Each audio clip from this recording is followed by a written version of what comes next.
Okay, good evening, everybody. The City Council Environmental Subcommittee will hold a public meeting. Today's date is June 3rd, 2025. Roll call, please, Mr. Clerk. Councilor Belanger. Here. Councilor Robinson. Here. Councilor Yem. Two present. Councilor Yem is down the first floor hosting a Pride event, and he hopes to be up momentarily. So we hope to have him later in the meeting. So the agenda item tonight is a discussion for the Markley Group for the installation of 4 above-ground emergency generators totaling 24,000 gallons of diesel fuel on site at 1 Markley Way. We know there's been many forums on this, so I think we'll open it up for some opening comments from attorney for Markley Group, Bill Martin. Go ahead. Welcome back to the Chambers, Councilor. So thank you very much, Mr. Chairman. Always a pleasure to be back here. Mostly positive memories of being in this room. So can't say it's unanimously 100%, but probably similar experience to yourself. So well, it's early. But so my name is Bill Martin, attorney with law offices at 491 Dutton Street. I represent the Markley Group in connection with this project. As you indicated, the issue before the subcommittee and the council is the installation of 4 diesel storage tanks that would power backup generators that serve Markley's data center at 1 Markley Way and 2 Prince Ave. Markley is a critical infrastructure provider to telecommunications and other sectors. Public safety, higher education, hospitals, research facilities all rely on Markley to maintain their data. These are often critical operations that cannot afford to be down at any time. Most of Markley's, so what we're here for, just to back up a little bit, Markley has existing emergency generators that would kick on in the event of emergency. There are 7 of them.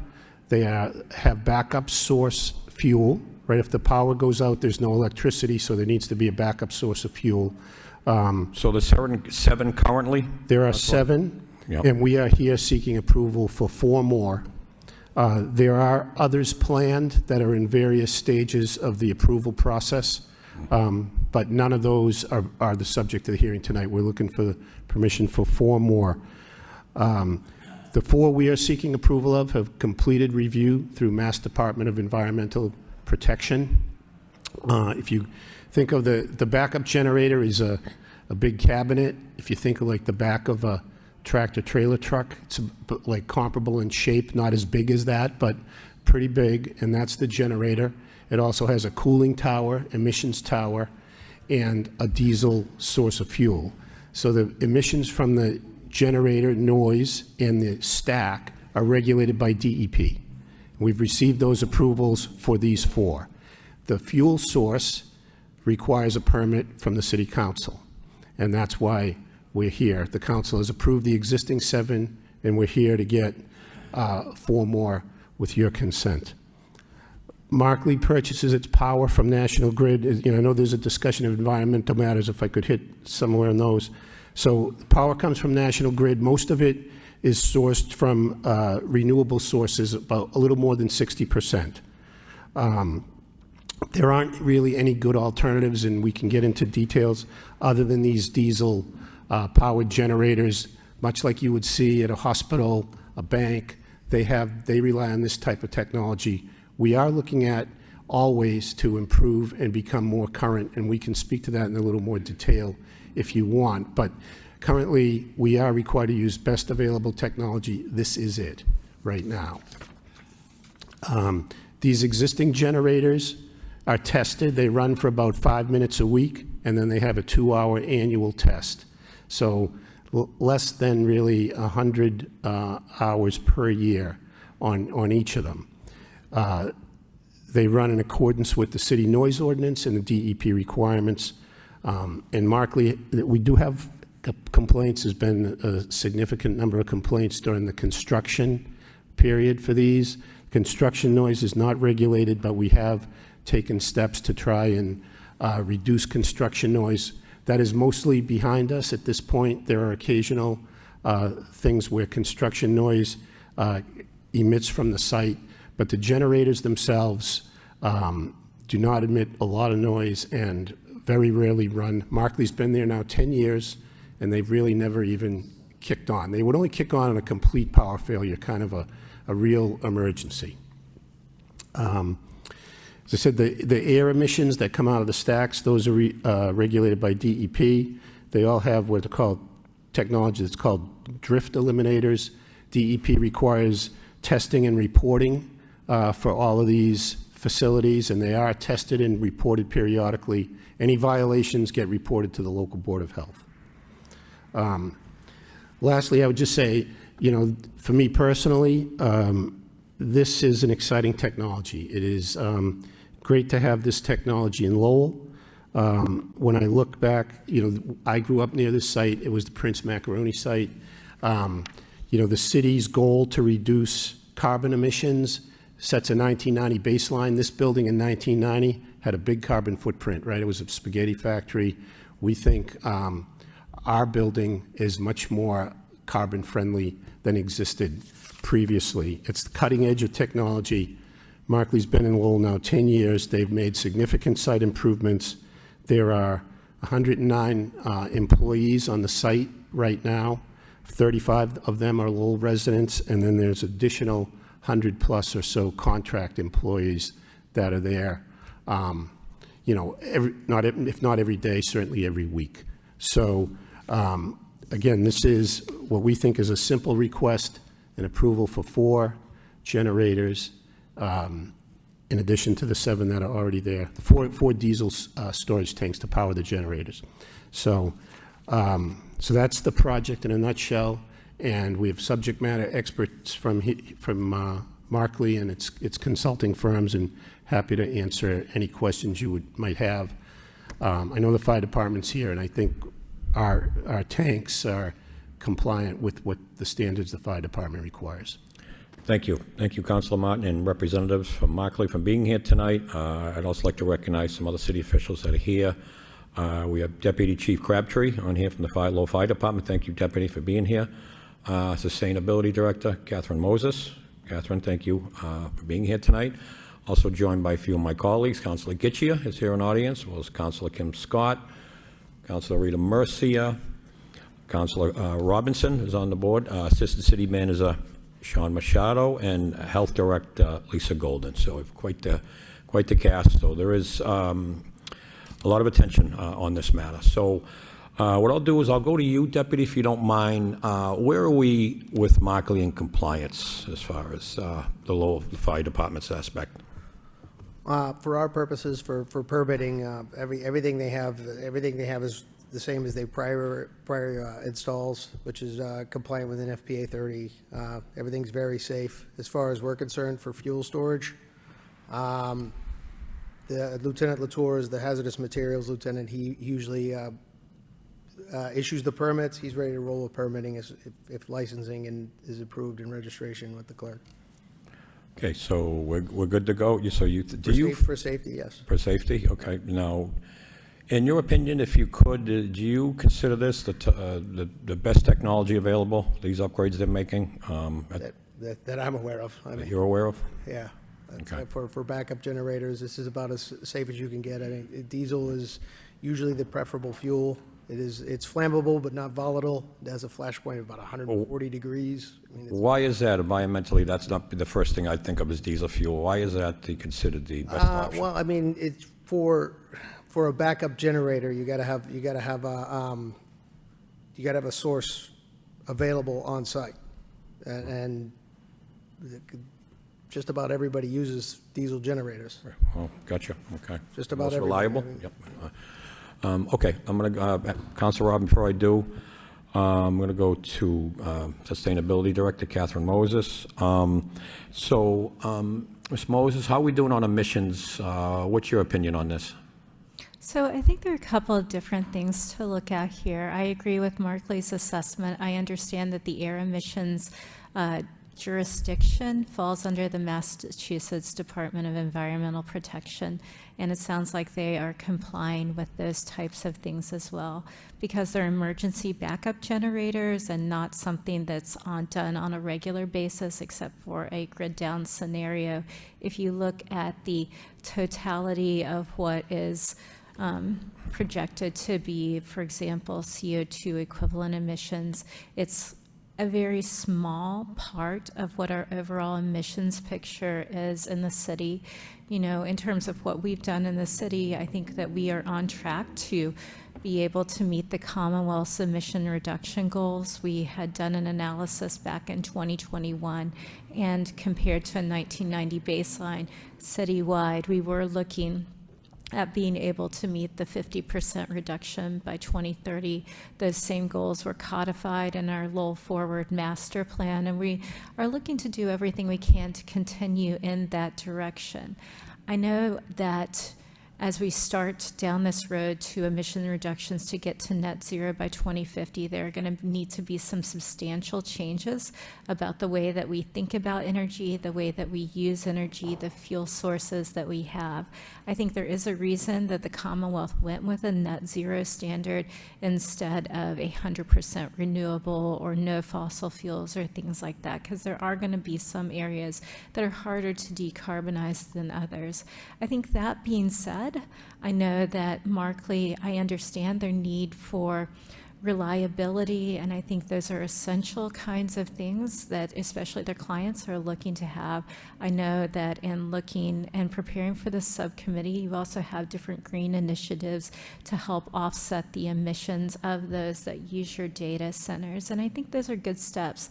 The thing is, I think that it would be helpful to have a conversation between the city's sustainability personnel and Markley, and I don't know how this all occurs or what the right duration and things like that are, but if you're looking long terms, I know in terms of the work that I do, I try to think in decades, because you know sometimes these transformative changes take a while to bring about.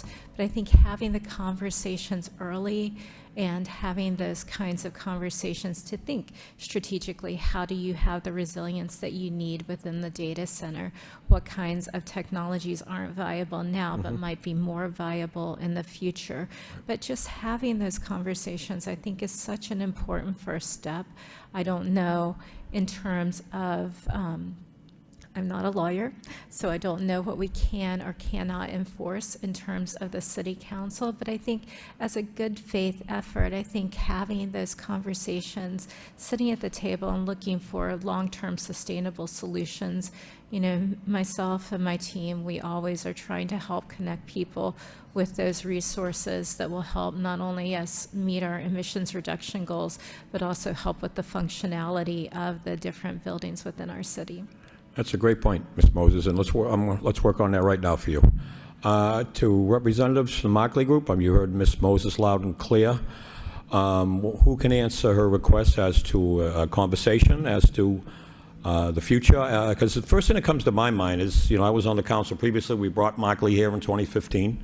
It was a very blighted industrial parcel at the time.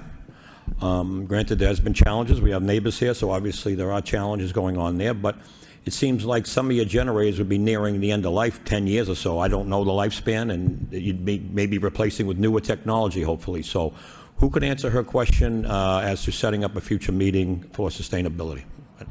So I can speak to that a little bit. Aaron Fernandez. Talk to the microphone, sir. Oh. Yeah. Yeah, I'm going to say. One, you can close one of them. You have to leave it to a public meeting, sir. I know what you're saying, but we can close one. We can't close two. I got you. Go ahead, sir. Aaron Fernandez, Markley's Director of Design. Ms. Moses, we hear you loud and clear. We certainly are open to having those conversations. To your point, we do look forward into decades. That's our business model. We're always looking for the next available technology, what we can do. The lifespan of a generator is about 30 years, give or take. There are alternative fuels that are drop-in replacements for for diesel coming out in the future. One of them being hydrotreated vegetable oil.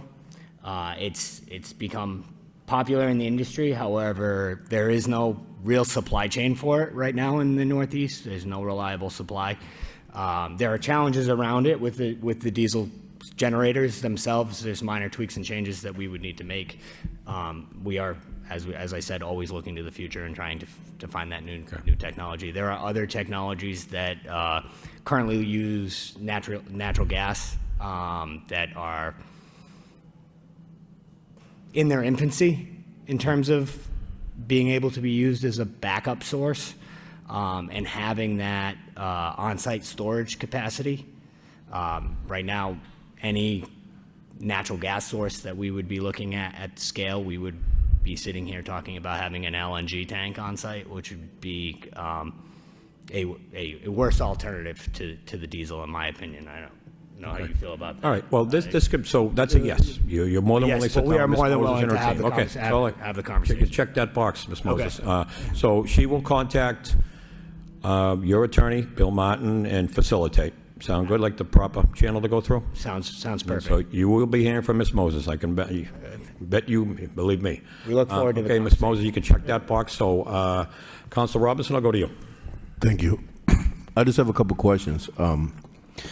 First, what is the fuel stored in? What do these tanks look like that are inspected by our fire department, as well as I don't know who wants to answer that. Hello, my name is Bill Tabor. I'm an engineer with Vanessa Hagen Bruslin, located in Watertown, Massachusetts. And the tanks are called belly tanks that will be holding the diesel. There's a steel tank inside a steel dike, and they literally are what the generator sits on. So the base of the generator is the tank itself. Now, it's probably about a 7 mil steel tank on the inside with a 10 mil steel tank on the outside that supports both the building and provides secondary containment to the diesel fuel tank. In addition to that, we have sensors inside, so that if there were a leak from the primary tank into that interstitial space between it and the dike, there would immediately be an alarm.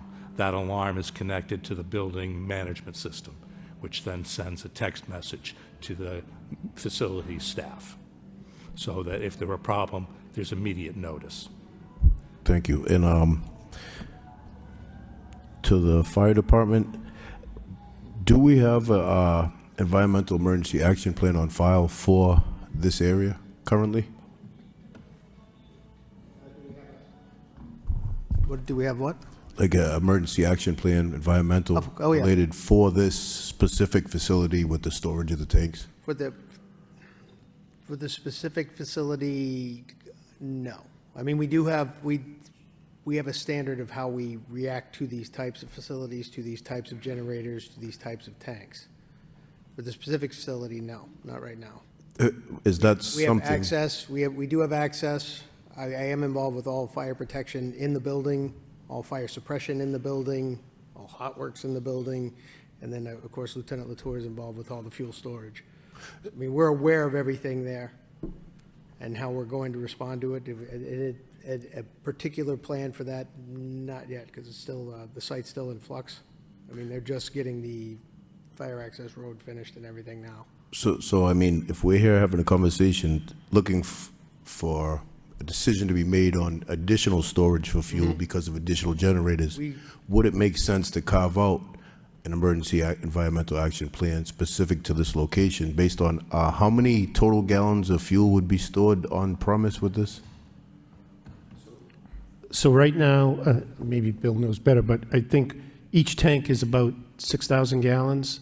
The current capacity would increase from about 47,000 to 71,000 with these four. So a total of about 71,000 Yeah. gallons of fuel. So would that make sense to maybe look for, because I've seen the process where it comes along and each department gets an opportunity to sign off with any concerns on the permitting process.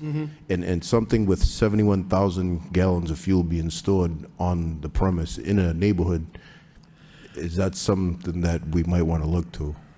Kind of, We can look at a particular plan for the site. I mean, we do have the access road. We do know what's there, where it is. I mean, we can make a particular plan for it, but. Okay, I mean, thank you. we react Sir. how we react to each. Please understand, you've got 7 there, there'll be 4 more. But each one of these, you're not going to have a release of 71,000. The largest tank is 8,000 gallons. The new ones will be 6,000 gallons each. So you would only have that 6,000 gallon release if you were to lose one tank completely. You're never going to lose all It's a 71,000. series of individual It's tanks. all individual tanks. Okay, thank you. So from that standpoint, and each of the tanks in design is very similar, so that once the fire department knows how to respond to one, they know how to respond to all of them. In addition to that, we have what's called a SPCC plan, which is a spill prevention, control, and countermeasure plan. That's a federal and state requirement. And we keep that up to date, and that has basically maps and plans in it that show the locations, what the flow directions are, how the site drains, and what sort of safety precautions, what types of basically response equipment is on site, who would be the emergency response, who that contractor would be, their number is in there so that they can be, without question, they could be contacted immediately. It's no question, oh my God, who do we call? That's there in the system. Everyone knows it. So that we have the ability to bring in, say, a Clean Harbors or a Triumvirate immediately if we had a release significant enough. So those items we've already covered. Thank you very much for that. And I have one more question to Ms. Moses. It was mentioned drift eliminators. Are you familiar with that technology that's on these stacks? That's not my area of expertise, and that's really where I would rely more on the Massachusetts Department of Environmental Protection. I know that I look more at the overall emissions numerically and how that fits within our broader goals towards a net zero future. Mr. you. Fernandez could help you with that. Yeah, so Attorney Martin mentioned drift eliminators. That's actually a note from our cooling towers. It's actually not on the generators. The generators have diesel particulate filters to reduce the amount of diesel particulate that comes out of the stack. So it's an emissions reductions thing that's required for the quantity of generators that we have on site. And the drift eliminator, you said is on the cooling towers? It's on the cooling towers on the other side of the site. So I think you might have got a note mixed up. Okay, thank you. Yeah, no problem. Thank you, Councilor Robinson. Do any of my colleagues have any comments before I open it up to the public? Councilor Scott? So I referred this motion to the subcommittee for discussion. To me, it seemed counterintuitive to our master plan that calls for us to be, neutral by 2050. I'm thankful to hear from our sustainability coordinator. I do have a few comments on that, as well as Councilor Robinson's suggestion. The neighbors had concerns also around it being a soft target for security. That's been brought up to me quite a few times. I think an emergency plan would make sense to have on record.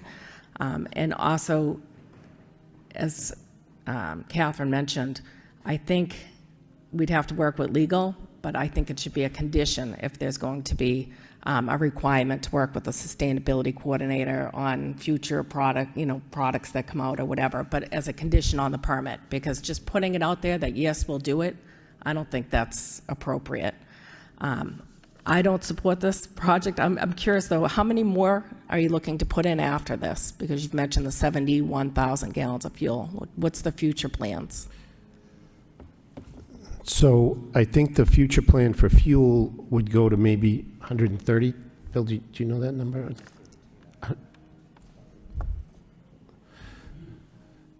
So 100 and we had a call about this yesterday. So just give me a minute.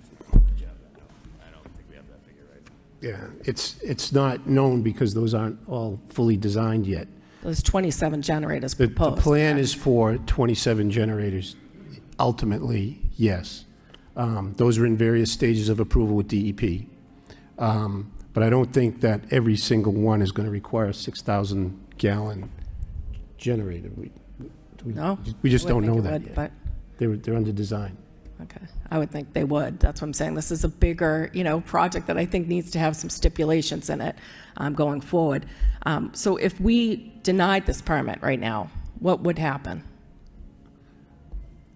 Well, I mean, Markley would lose, I think, would lose customer commitments, would potentially lose business. There'd be lawsuit. Would there be alternative fuel uses that you could use? Would there be other, avenues that you would go down? No, there's not. This is the technology. This is what we have. I mean, it's not, if you said no on diesel, it's not like we can go to something else.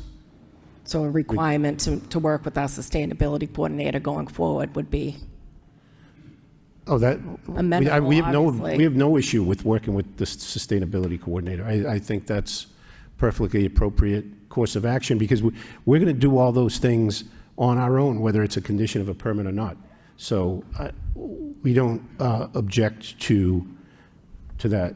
Right, and just so the public knows tonight, we are not here to approve the noise or the sound issues, the water vapor issues. We're here tonight just on the diesel Right. approval. Or- I'm just putting it out there for the public, Bill, that's all, because there's a lot of people wondering why we're not talking about other issues probably right now, so, Understood. okay, thank you. Thank you, Councilor Scott. Councilor Robinson, you got a quick comment? Yes.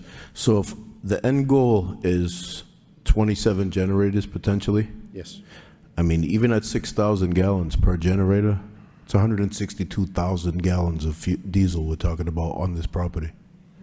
So, I mean, is this something you're looking to do in multiple phases till you get to that number?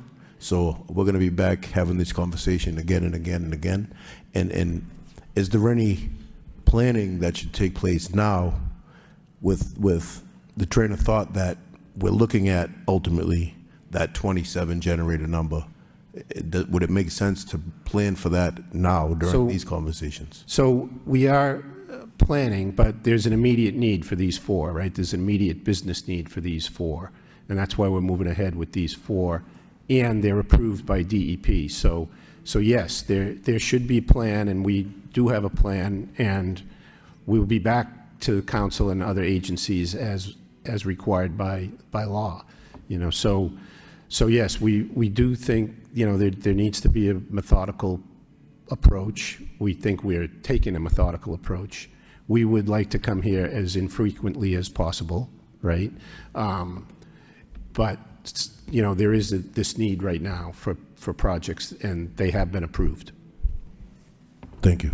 Thank you, Councilor Robinson. The chair would like to recognize and welcome Vice Chair Rathayem, who also has comments. Councilor? Thank you, Chairman Belanger. Thank you for coming before us. And my question to you is, why you decided to do diesel instead of gas? Like at home, we have Generex, so we use the gas to power a backup generators if there's a power down. So instead of use diesel, we're using gas through the company Generex. Everybody knows that. And my question to you is, why you decided to go diesel instead of gas? And I understand it's a backup, it's a backup, but when the power failure, the backup generator will kick in, and then how do you prevent the smoke from a diesel engine, that will be polluted the environment? That's just my concern. Thank you, Mr. Chair. Thank you, Councilor Yam. So before I open it up to the public. So can we respond to that? Oh, absolutely. Go ahead. Yep. Yeah, so Councilor Yen, nice to meet you. Aaron Fernandez again, Director of Design for Markley.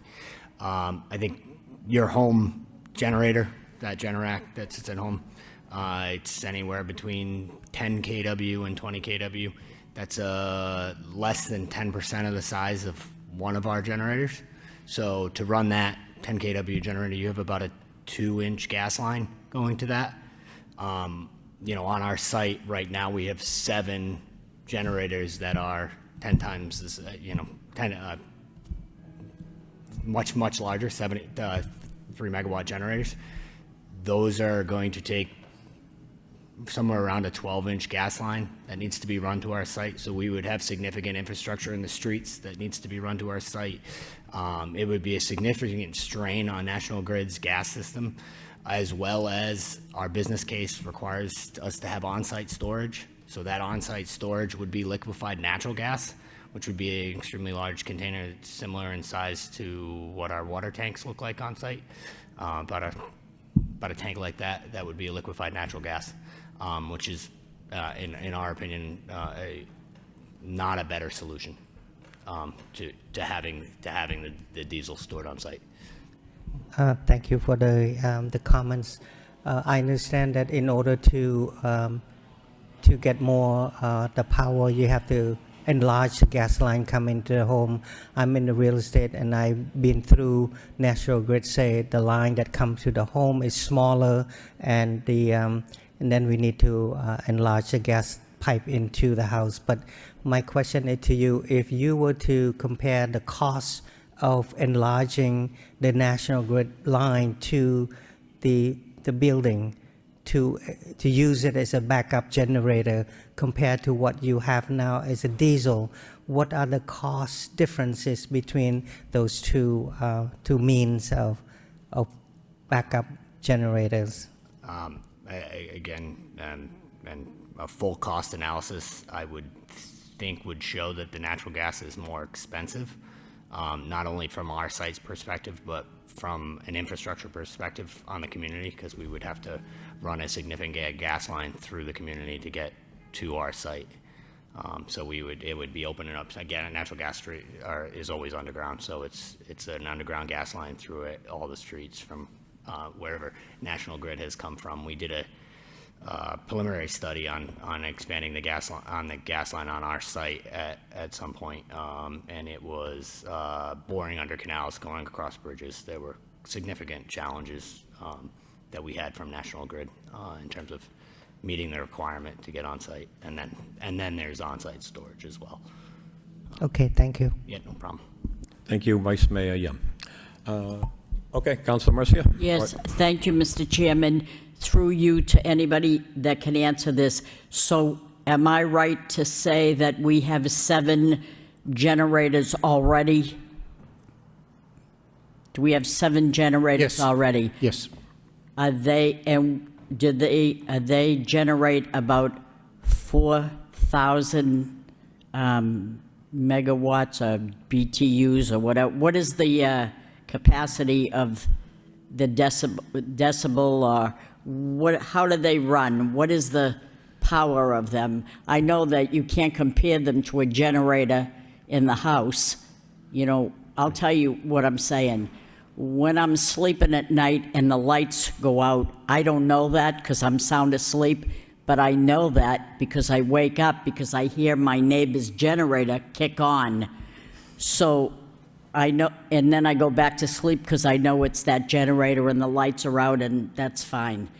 Now, when your generator, one generator, and I think you operate them one at a time, do you operate? But if the power went out, would they all at one point, 7 of them go on at once?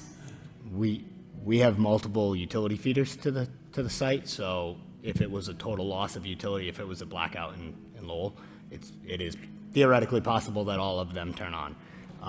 We do, through our Mass DEP permitting process, we do evaluate the condition for noise for all of the generators running at their highest potential, 100% load.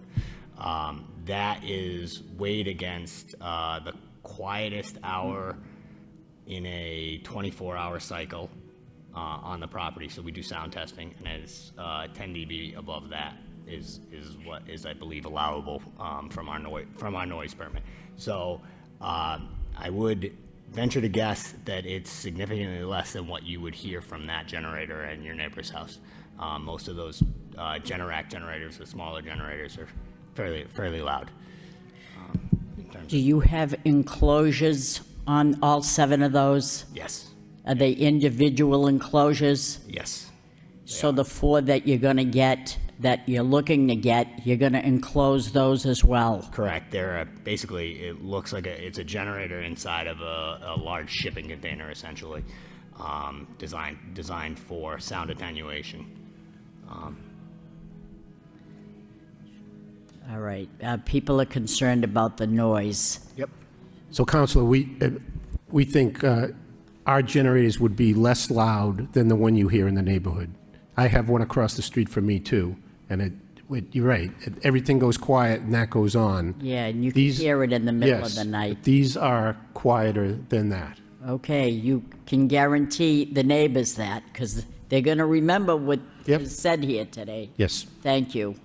Well, thank you, Councilor Mercia, but Councilor, great point, but hearing is believing. So I think it's wise, before I go to Councilor Getchia, that maybe we schedule a site visit for the council to come. I'd like to hear for myself. I'd like to see for myself the noise, and we can learn more about the frequency they go on and the noise that's involved here. So we'll talk about that, Councilor, at a later between. Should make that as a motion that all councillor will have a visit to the site.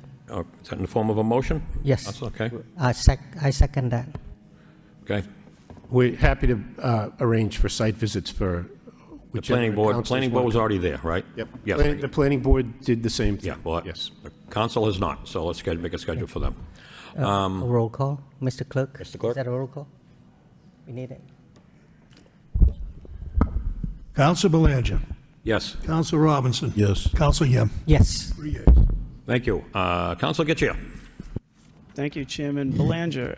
I just have a couple questions. What are the health risks of diesel generators in the neighborhood? Because you talk about the size of these and how much larger they are than a Generac.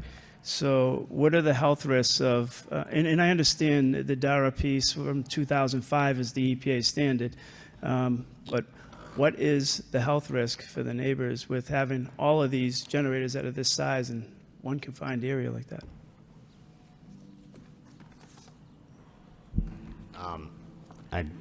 Sorry, I can't really speak to health and human services. Well, you know what it's. I do know that we're in compliance with DEP. We're meeting the lowest standard of diesel particulate filtration that we can on those engines. That's why we provide them with ribose on the ones that we're providing.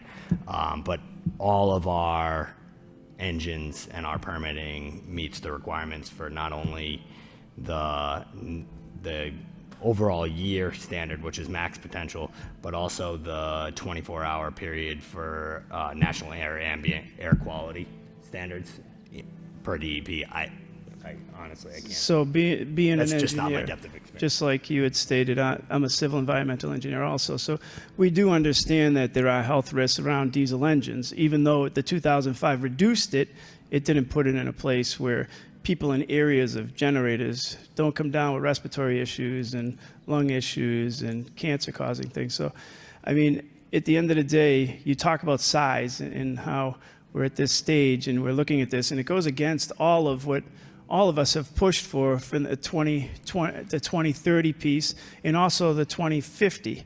And my challenge is not against anybody, but I think the challenge is to come up with something. 2030 is only less than 5 years away to meet it. And through you, Mr. Chairman, to Catherine Moses, are we anywhere near meeting that? Would this create more challenges, or would this bring us closer to our goal for the 2030? Well, in terms of the 2030 evaluation, we did an evaluation in 2021. There is a tool from the Metropolitan Area Planning Council, which is a Boston-based community regional planning agency. They have updated their tools, so we'll be looking to update our emissions reduction targets as well. In 2021, we were on track to be meeting our emission reduction goals for 2030, which is a 50% reduction versus an FY 1990 baseline.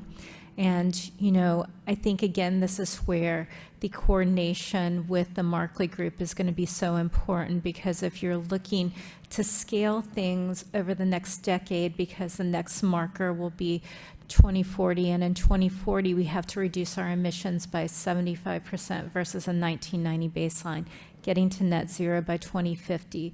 And so I think today's technology is not going to be what's going to get us to where we want to be. But I think having those conversations, looking at potential barriers, because I know even from a city perspective, we have barriers, and bringing additional renewables online and looking at energy storage. So there will be challenges, but I think having that open conversation and really being transparent with the neighborhood as well, you know, in terms of what the overall plans are. And I think it's always a balancing act in Lowell, because we want to make sure that we are attracting, you know, businesses here that can really help to improve our neighborhoods, but we also have to think about the neighborhoods. You know, I know Lowell has a legacy of contamination. I know a lot of our census blocks have environmental justice populations in them, so we need to be sensitive to that. So I think having these conversations will be really helpful. In terms of the raw emissions, I did look at the reports that were sent to DEP, and if you look at what our emissions were in 2021 versus what this would add, it's negligible, only because they are emergency generators. They only are used for testing, and if the grid would happen to go down, and having that resilience. And I understand the need for resilience, and I think it's just worth a conversation to see what kinds of other opportunities are there. Would anybody here know when the last time DEP changed those regulations and put them, were they the same regulations that you guys had back in, when did you guys put in the initial generators? Was that 20 years ago? How long have you guys been there? 14? I'm Jack Montanaro. I'm the Director of Infrastructure for Markley Group, and I'd like to address something to that. We can't tell you our perspective on health risks because we're not medical people, but the regulations that DEP enforces are actually federal EPA regulations. So there's 5 pollutants that are regulated, and they're enforced by DEP in Massachusetts as a very effective, aggressive Department of Environmental Protection, and they can at times exceed the federal EPA. But I'd like to make sure that it's understood that our permit, we're permitted for 100 hours of use, and we use not more than 20 hours historically per year. So if we're safe for the public from the federal government's perspective at 100 hours, at 20, we're a lot safer. We can agree to disagree about the federal government and their policies on the environment. It's a 2005 regulation, so for 20 years they've been pittering-pattering back and forth with Republicans and Democrats on what's best while people are getting cancer and here he is and having lung disease. So we can pitter-patter back and forth on that and just say we meet a regulation, but I think it's a poor standard that's in front of you. We exceed the limit. Because it doesn't run yet, but if something happens, it's going to run and it's going to be in the neighborhood. And just delivering how does a diesel get there, truck? How does a diesel get to the tanks? Is it a truck that's going to come in, 18-wheel? Delivered by a truck. Yeah. Mr. Chairman, I think that the challenges before us were set by the city when they said in 2000, we wanted 2030, and then we're at 2050, and we're looking for net zero. And here we are, and we're looking at our neighbors who are in close proximity. And when Councilor Yem had spoke about the size of his generator in his house, it was emphasized over and over again how much larger these are than his in the same dense area. So I think these are challenges that they need to work together with, and we need to see more results back and forth in studies done in that area on pollution and air quality, because adding this in that type of dense environment without the natural setting, I'm wondering if is it a heat island in that area? I don't know that answer because I don't have that map in front of me, but I'm sure there are people in here who do know that answer. You know, and those are questions that would pertain to the health and welfare of the neighborhood at the same time. So I would implore that we get more information before we decide to go forward. Thank you, Mr. Chairman.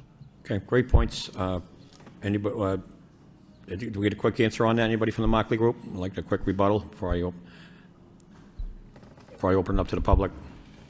The air emissions meet all of the requirements. We're well below that for both individually, the generator, and for all of the generators together.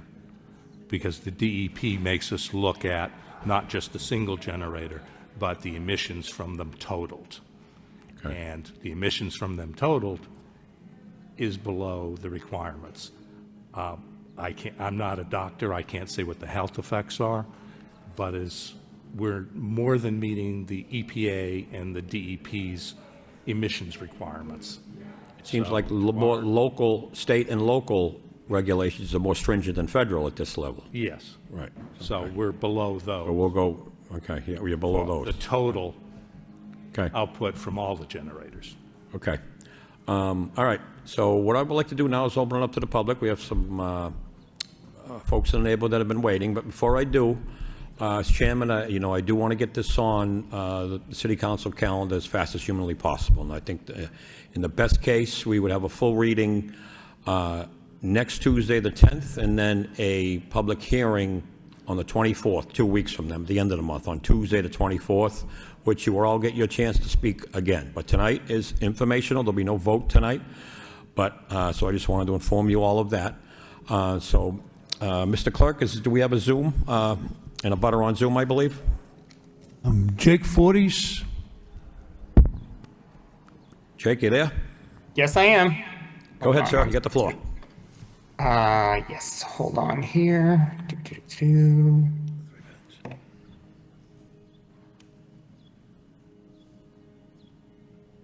All right. Can you guys see your screen?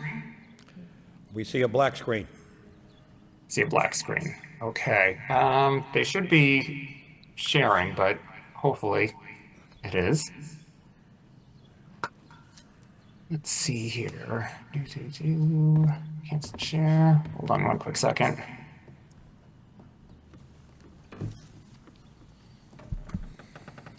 Okay, we're good. You got it? You got it? Okay. All right. So basically, there's been a bunch of stuff that has been mentioned tonight already. To kind of go back with what has been said, a couple of things that are in there. I guess I'll just touch upon those at the end. But basically, what you're looking at before you, if you can see on your screen, is the planning board's motions for October 21st, 2024 to approve the project. Let me see if I can make that bigger. To approve the project. And if you look at the very bottom of them, the applicant shall have gate access on Andrew Street secured to prevent people from crawling underneath the fence. And I know that you guys are talking about emissions tonight, but you're also talking about fuel storage. So I wanted to bring these points up to you guys tonight because I know that when it goes before the public hearing at the council, it is less time. So those 3 bullet points down the bottom are what I'm going to talk about kind of in a little bit more depth tonight. The safety of the property. So in that same meeting, I had mentioned about their site has been twice that I have caught, and twice that they have mentioned in their own materials that they say about how secure it is that they've had people get over their fence. So that's a total of 4 people that have gotten onto their property. We still have problems with the security of the property. And it was actually thanks to a Lowell Sun article that was this past weekend where it actually showed the fence. So you see how the fence pole here, hopefully it's updated on your screen, but you see the fence pole in the middle and it's bowed down and all the rocks are there. This height isn't even about 5 feet, it's about 4 feet. Anybody can go over this right into their property. I thought we covered security to the property before. They played games with the fence that was on Andrew Street, and they fixed it. But, we have a problem with fencing still. The property is still not secure, and we want to add more fuel. Now, the other part that they had mentioned, and this is from what they submitted to you guys for the documents, that the facility is fenced and guarded to prevent vandalism. That picture I just showed you clearly goes against that. It's not preventing anything. Yes, they do have armed guards, but they're at the front gate and they're inside the building. They roam around the facility every once in a while, great. But the kids that were behind my house got behind my house, and that's where the first 4 diesel generators on the site were. So if they got that far into the property before anybody did anything with them, and actually they were there for quite a while, what can a terrorist do? Because as they mentioned in their statement, that they have government things in there. As I mentioned in the planning board meeting, there's actually a company I found on the internet that has ties to the Middle East in there. We have had a bomb threat at that facility in October of 2021. Nobody told the neighbors anything at that time. And I live insanely close to those 4 diesel generators that are on the south side of the property. Now, they say that they're going to be putting these tanks and generators behind gates. They've been saying this forever. It's never materialized. It still hasn't materialized. The safety of the site, it's always in flux, but no, we're never going to do it. But they're going to tell you that they're doing it, but they don't do it. Now, to go back to the emergency entrance that's on Andrew Street. Now, today I found out that they're saying that the emergency entrance on Andrew Street is not used by the fire department, which is different than what they've been saying at every single planning board meeting till now. And as you can see, how's the fire department getting into this site? April 10th, every time since that planning board meeting where they promised to leave the access open, it has been blocked. I don't take pictures all the time, but I can tell you repeatedly, construction vehicles are blocking that entrance. That's the emergency entrance to the property, and that is the one that Bill Martin said during the planning board meeting that that was what they're using. That's the one they're using. There's one on Prince Ave that is routinely blocked by actual tenants that belong to properties that are owned by Mr. Markley, Devon Cutchins, as well as Mr. Martin. But he said that that wasn't an emergency access, and Andrew Street was. Why is Andrew Street still being blocked? Routinely. The Lowell Sun even caught it on the right-hand picture. Now, the document that they submitted to the City Council on April 4th, let's talk about that, or April 8th, okay? So at the time that they submitted it, this document that VHB submitted was patently false and a blatant lie. And they did that to mislead you guys because you hadn't been out to the site. You didn't know what was actually there. So you see the ones that are marked future generators that are here, that are 1-8, 1-9, 1-10. Let me see if I can find a pointer because I know it might be a little bit small on your screens. But those were already installed. They weren't future at the time that they submitted the plans to you. Now, tonight, I'm hoping that the VHB and the Markley Group is actually going to answer which 4 engines that they are actually proposing to fire with this approval. Because we'll get to it in a moment, but they're saying that right now, there's 19 existing or previously approved generators on site, and that they're asking for the Mass DEP for 8 new ones. So that's where we're at now. 19 is the amount that's out in the previous plan approval from a couple of months ago. 8 is what's out now for public comments. Now, if you look at what they proposed last night, if you look at what they had last night, I know this is small on your screen, but if you see the big red arrow on the bottom, these 4 were the original 4 that were installed. The left 2 came in 2016. I'm this house down at the bottom here, which is right on top of the fence. I'm 100 feet from these ones that came in. Somewhere along the lines, I think it was 2017, 2018, the timelines are all mush. But anyways, the other 2 went in, but they poured all 4 pads. They were never supposed to be there to begin with, and they've been causing nonstop problems for me ever since, even to this day, as they are keenly aware. Now, I want to bring your attention to the north side of the site. And as you can see here, this is based on their proposed site plan to the Mass DEP. And if you look up here, the yellow indicates what the ones that are proposed and the current plan approval that's out to public comment, right? So now the next part of this is we're going to do some math. We've been doing a lot of math tonight, and I thank whoever called the Markley Group out on their numbers for being artificially low. But can I tell you guys, how many generators are you seeing on your screen?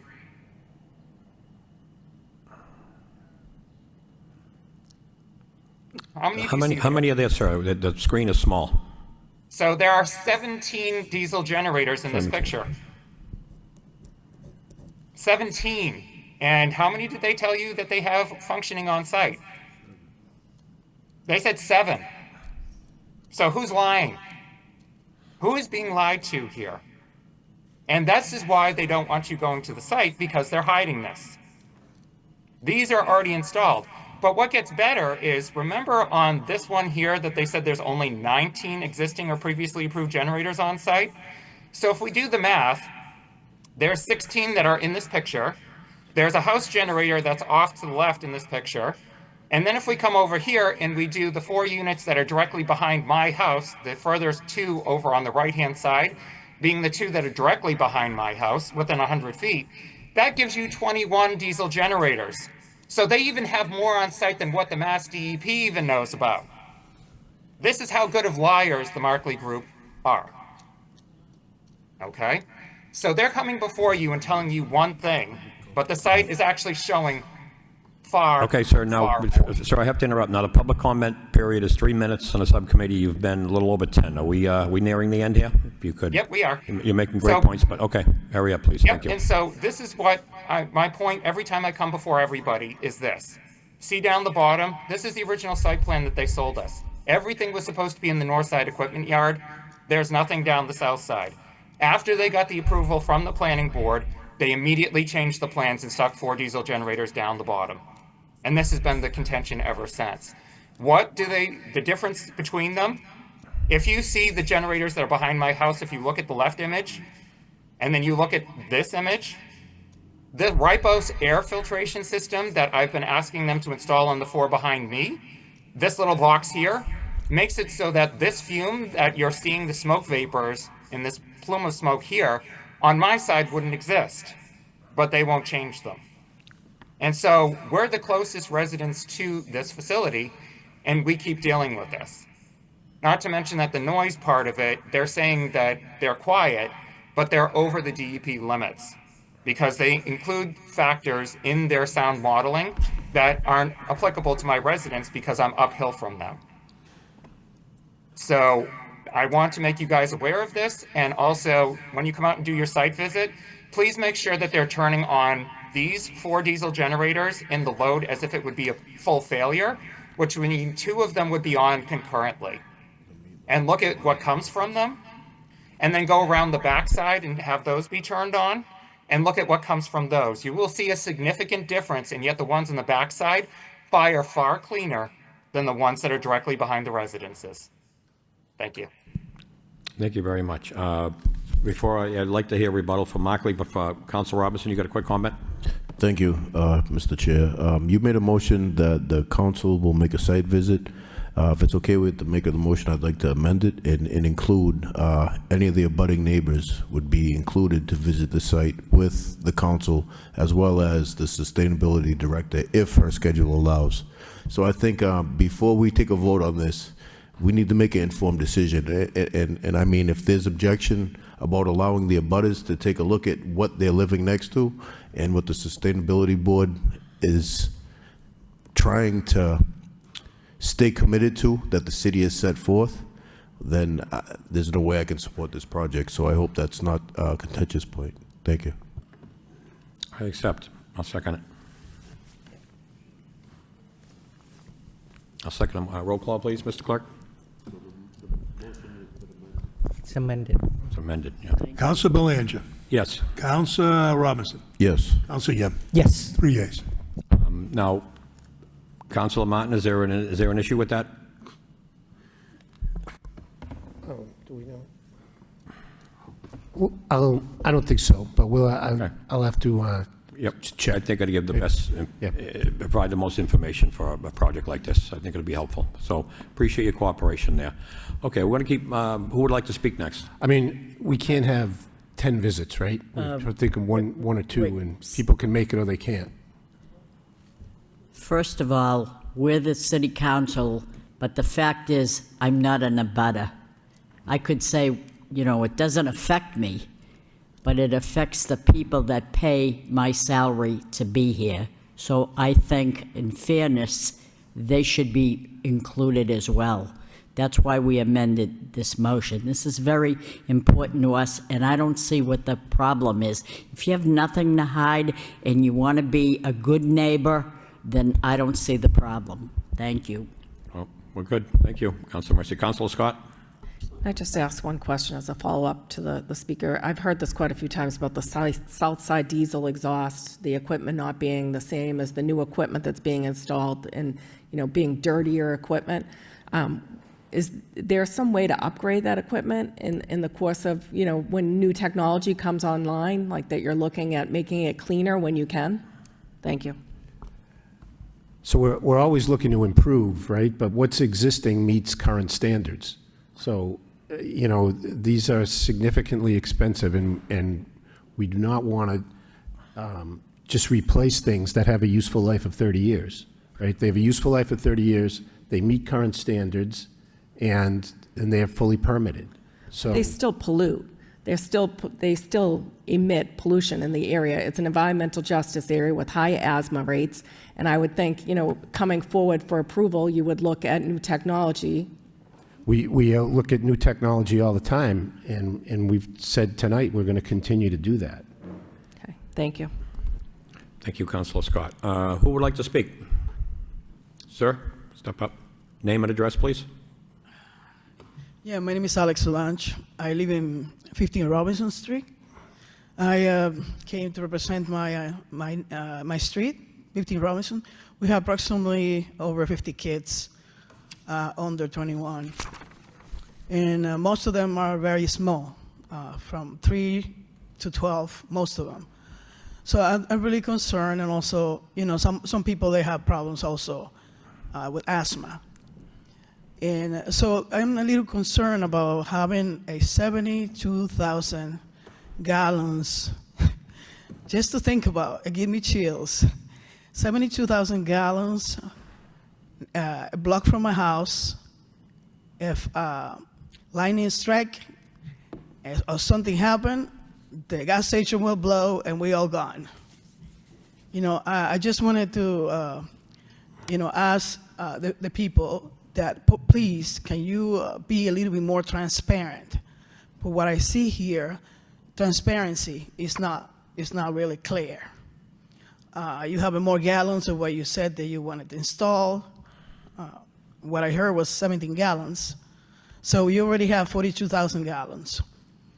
Well, my house, my apartment is running solar. I don't pay electricity bill. I know the Tesla. I always like to try to. I actually put energy to the grid. So I'm surprised that you guys don't have nothing better, more efficient, and less expensive to get energy. I'm really surprised. I don't know. I mean, I might suggest you to to investigate a little bit more, because solar power, the new ones, are very efficient. And besides, you can see Tesla. Tesla use more electricity than you, I'm sure. They have battery banks, and you probably will be saving more money. That money that I used to pay in my bill is in my pocket. I prefer it in my pocket. So I don't know. I will suggest you to, to just look a little bit more to renewable energy, and with just having 72,000 gallons close to my house, that if something go wrong, well, we don't need the fire department. They're all going to be gone. We have a gas station that have 42 gallons of gasoline right across to you. So I hope you have a little bit more transparency according to what is safety you have, more safety, and be a little bit more transparent with the city hall. How many gallons that really you want to install, because you said that you wanted to install 7 more, and I heard this guy that said that you have 17. Yep. So I just wanted to tell you the concern of my neighborhood, because you have a lot of kids and little ones from 3 to 4-year-old running around the street. Yep. And we only have 7 houses. So I'm not counting the rest of Robinson is really small. So I'm not counting the other ones. So I just, wanted to suggest and explain to you, I don't want to be gone next day. No, sir, you've made your point. Let Yeah. me about solar. So do you have, I wanted to ask you, do you have a lightning, like a lightning strike? Do you have anything that can, are you prepared for that? Somebody like to answer that, a lightning strike mechanism? Yeah, the enclosures themselves are properly solidly grounded, so everything is bonded to earth. So any Enclosures. lightning strike stays on the outside of the enclosure and goes directly to its least impedance ground. So lightning strike on one of these, Not an issue. not an issue. Okay. Thank you very much. Who would like to speak next? Sir? Could I just add to, Mr. Chairman? Yes. I mean, Markley does have contracts for solar power. We've currently under contract now for 40 megawatts of solar power. We are looking to reduce our cost too and get cleaner in the energy we use, but that's for the normal operation. No, It doesn't so, work. Solar an option for generators? Not for the backup. Not for backup generators, so I But didn't think we are looking at it to power the plant. Not for commercial generators these size, I imagine, yeah, okay. Sir, If name I and address, could- please. If I could quickly make a point, kind of following up to your question about the difference between gasoline and diesel. Gasoline is much more volatile than diesel. It's not gas, it's a natural gas. Yeah, that's Oh, okay. Yeah. Okay. Okay. Okay. Okay, Yeah. So. all right, thank you. Sir, name and address, please? Steve Malagotti, 200 Market Street, right down there. And also, most of you probably know I'm a member of 350 Mass of Greater Lowell. We deal with climate change and energy policy issues. I want to thank Councilors Scott and Mercier for taking their time last night to go to an quite extraordinary meeting that was held last night.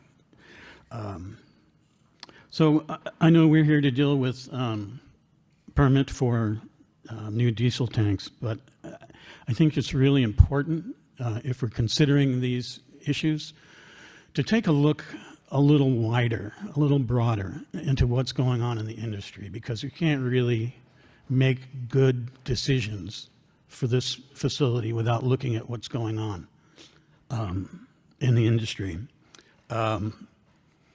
So I have to say, first of all, that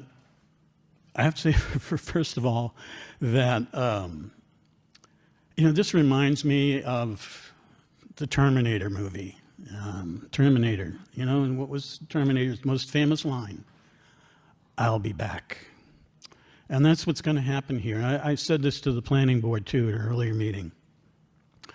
No matter what happens here with this additional request, they're going to be back because they have to. So I just want to take a minute or so to just go over what looks like more or less an overview of the industry. Okay, I'll give you a few minutes, sir, you're up. Yeah, Okay. real fast. So please, thank you, yeah. As you all probably know, the artificial intelligence industry is exploding all around us. It's the number one driver of increased demand on the electricity grid. The number one driver is data centers.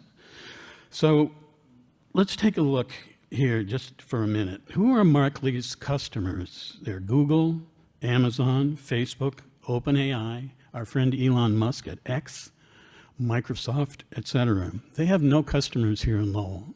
So they have no customers here in Lowell. Who are their competitors? Every business has a competitor, mostly. Their competitors are the hyperscalers. Now, hyperscalers are businesses that are in the same field, except they make huge mega facilities. Many states are now requiring these hyperscalers to provide their own source of electricity because just one of these facilities takes as much electricity as a town the size of Lowell. So but they have, when they site these facilities, they have a lot of open space. They run, very, very extensive electricity grids to the facility. Excuse me, Councilor Martin just alluded to, they are using solar and expanding on that. Normal use of business now, not the generators, so. Sorry, I couldn't hear you. Yes. Councilor Mount, would you like to repeat what you said about the solar energy? Well, that's got nothing to do with solar, sir, excuse me, but if, go ahead. So just that, yes, we've got contracts we're working on for 40 megawatts of solar power. 40 megawatts is nothing. Anyway, it's not nothing, but compared to what these hyperscalers are doing, my point here is that in this facility, such as it is, in this place that it is, they can't compete with these hyperscalers. So they're going to have to constantly expand their facility, both the physical facility and the electric grid feed into their facilities. This means more strain on our grid here locally. It distorts the local electricity market, and ratepayers pay the cost of grid improvements to meet the needs of this private business. So they have nowhere to go. Last night, the representative, one of the representatives from Markley Group said that they would not, they've already purchased housing in the area. They would not say that they won't, that their plans are to buy no more. And I just want to point out that the more property that they buy for this expansion, which they have to do, means less housing, right? Means less, they're buying housing. So that's all that's there. If they want to expand, they have to buy more housing. So, you know, I just want to say that this is a difficult situation for the Markley Group. I understand it. Nevertheless, they are where they are. They committed to this facility. I'm really encouraged that they finally agreed to have discussions with the sustainability director. And I'll just end with this. You know, everybody's favorite president, Mr. Ronald Reagan, made a suggestion that when you're in negotiations, noviae vi proviae, trust but verify. They won't make their maintenance logs for these diesel generators public. We asked them straight out. They said, no, we're not going to do it. They won't say what their final expansion plans are. They said that here tonight. We don't know. It could be 27, it could be 37. That's a problem. They're going to be back. Somebody else at that meeting last night said the only way to... This in front of us tonight is 4 additional tanks. The only way to deal with this is to say no more. Thank you. Thank you very much. Who would like to go next? Ma'am, is that up?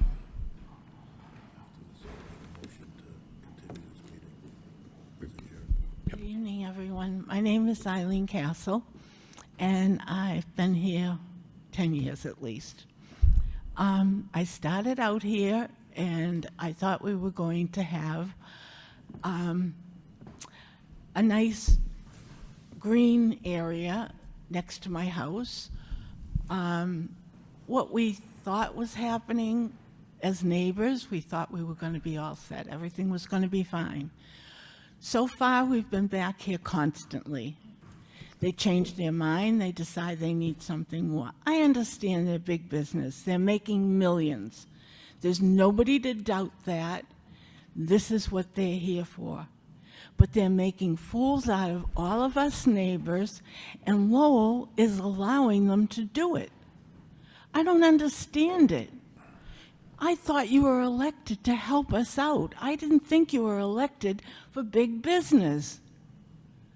I know we need tax money in here, but what are they paying us? What are they doing for us?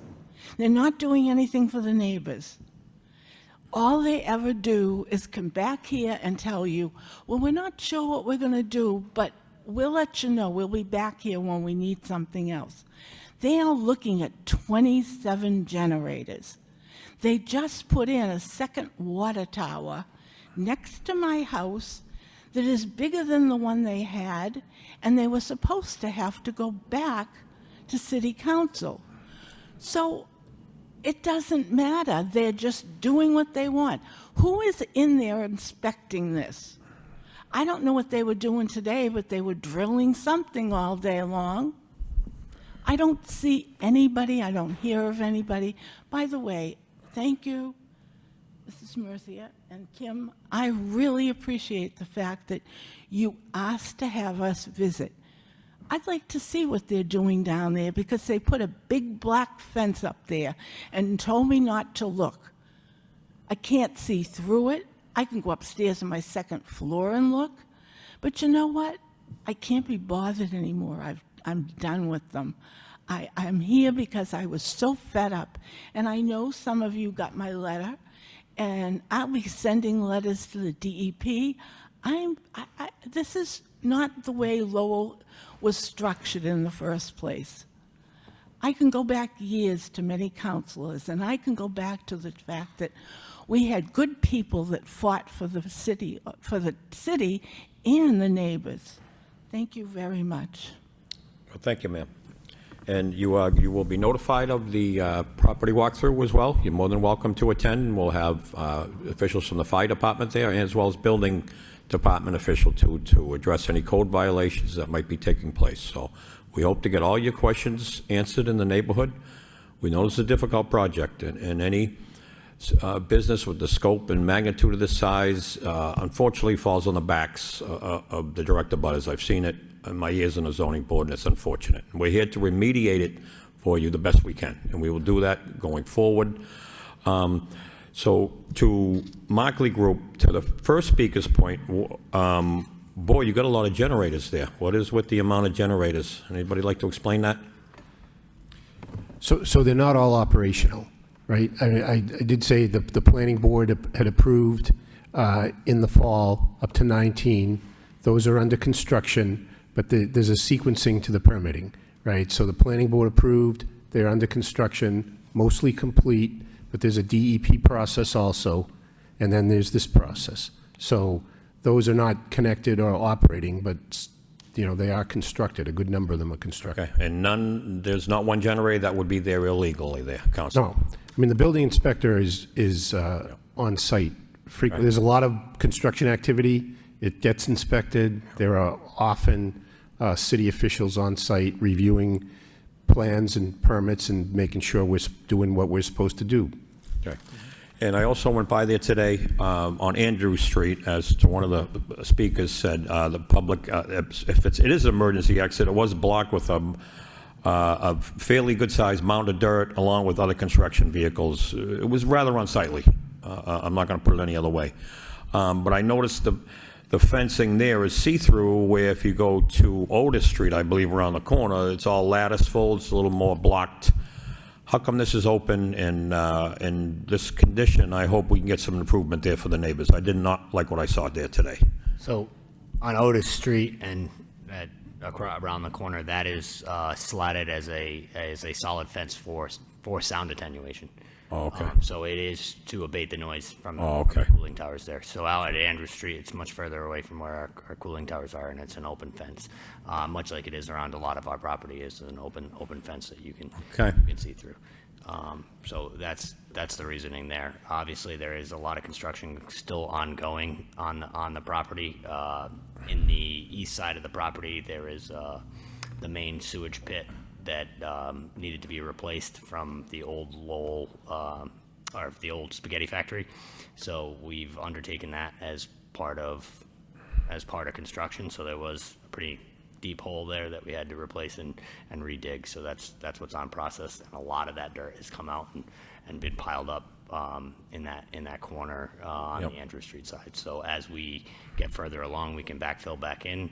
Oh, okay. A lot of that dirt will disappear. Okay. There are also a lot of large retaining walls that will allow that dirt to be pulled back down. And yes, I do agree. There's some unsightly conditions there for construction, but we have to get through that process to make it look like it is in the front of our property, which is a beautiful field of a lot of trees that have been planted.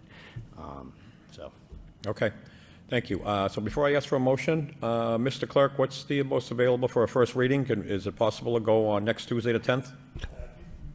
Well, excuse me, Mr. Chair. I was going to make a motion to continue this subcommittee until post-site visit.